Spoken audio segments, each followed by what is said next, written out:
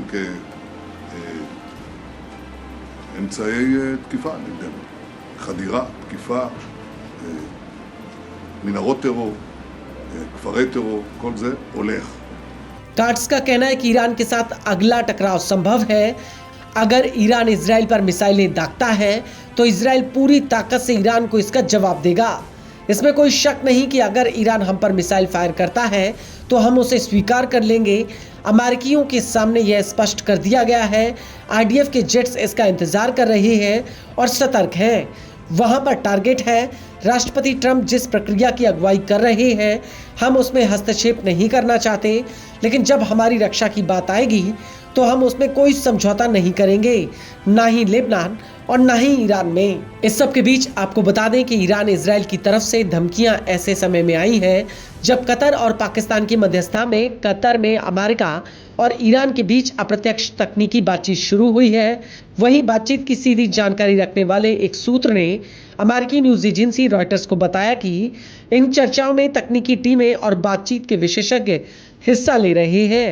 America के विशेष दूत Steve Witkoff और जेराड कुशनर ने बातचीत की रूपरेखा तैयार करने के लिए मंगलवार को कतर के प्रधानमंत्री मोहम्मद अल थानी से मुलाकात की थी, लेकिन बुधवार की तकनीकी बैठकों में उनके सीधे तौर पर शामिल होने की उम्मीद नहीं थी। जबकि ईरान के एक वरिष्ठ अधिकारी ने रॉयटर्स को बताया कि चर्चा का मुख्य केंद्र तेहरान की फ्रीज की गई संपत्ति को जारी करना और हॉर्मुज से जुड़ी व्यवस्थाएं हैं।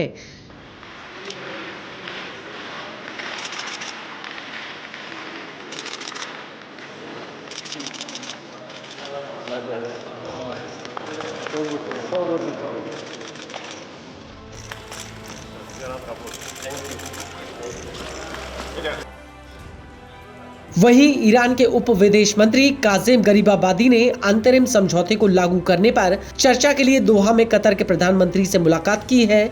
ईरान की सरकारी समाचार एजेंसी IRA ने खबर दी है कि दोनों ने सहमति पत्र MOU को लागू करने की प्रक्रिया में तेजी लाने, खासकर लेबनान के संदर्भ में चर्चा की है।